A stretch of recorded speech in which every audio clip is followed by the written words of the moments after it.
Today we'll be talking about sugar. We'll be talking about how sugar makes you fat. Personally, I've struggled with sugar for many years, partly because it's delicious, it's addictive, and I have an emotional attachment to it. I don't know about you, but when I was little, if I was sick, I was given lollies. If I did something really great, I was given lollies. And if someone felt sorry for me, I was giving more lollies. So my struggle with sugar goes a lot deeper than the taste and the addiction. It's quite an emotional attachment. I'm proud to say that I've kicked the habit, but I think the emotional attachment will always be with me. It's going to be an eternal struggle for me. So let's talk about how sugar can make you fat. Well, sugar is metabolized similar to how alcohol is metabolized, namely through the liver. So when you eat too much fructose, it's then turned into fat and it's stored around the middle. So we all know if you do drink too much alcohol, you can then end up with a beer belly. The same thing can happen when you eat too much fructose. The problem with this is when you store fat around the middle, it's very dangerous for your health, and it's associated with diabetes as well as metabolic syndrome. Another problem with fructose being metabolized through the liver is that it lodges fat in the liver. This also happens when you drink too much alcohol, and we all know that alcoholics can end up with liver diseases. The same thing can happen for people who eat too much fructose. They end up with a disease called a non-alcoholic liver disease.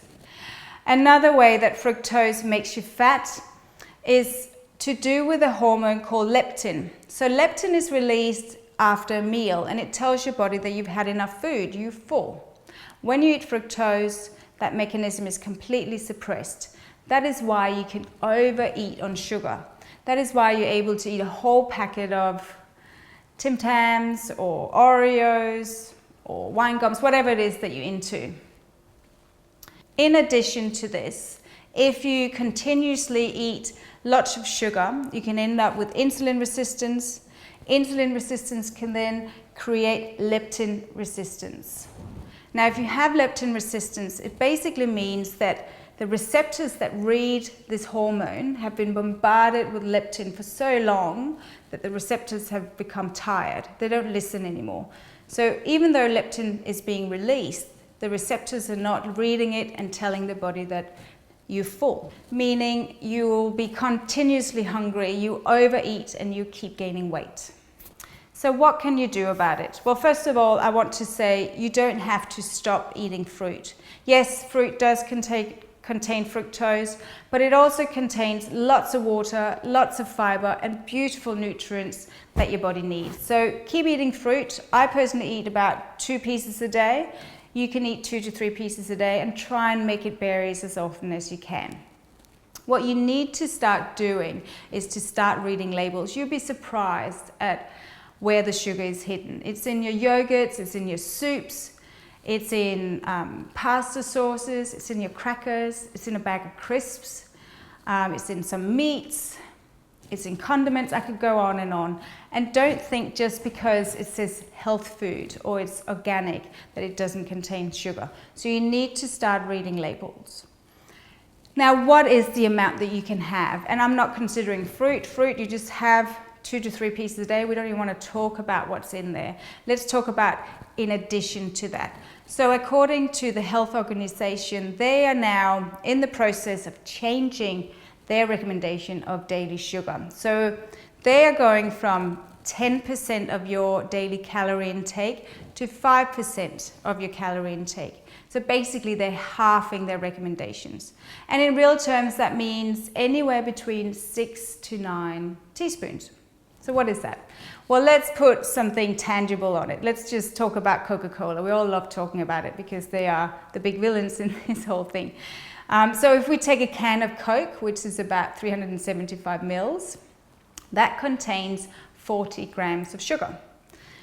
Now, 1 teaspoon of sugar is 4 grams. So if you divide the 40 grams with 4, you get 10 teaspoons of sugar. Health Organization is saying 6 to 9. So even if you're a big person who can have 9 teaspoons of sugar a day, Having a can of Coke, you're already exceeding your daily recommendation. My recommendations to start reading labels, find out where all the hidden sugars are, stop drinking your calories, so avoid soft drinks, fruit juices, or even adding sugar to your coffee or tea. Having done that, you're already halfway there. Okay, so let's summarize. We all know that sugar is bad for our health. And in this segment, I've been talking about how it makes you fat. It creates fat around the middle, which is the dangerous fat. It makes us overeat and put on a lot of weight. My recommendations are to have 4 to 6 teaspoons a day. The Health Organization is in the middle of changing their recommendations, and they're going to start recommending 6 to 9 teaspoons a day. That's all from me today. I hope you enjoyed this segment. If you have any comments, please put them below. I'd love to hear from you. If you think someone in your family or one of your friends could benefit from this information, please share it with them. Thank you so much for listening, and I will see you next time. Goodbye.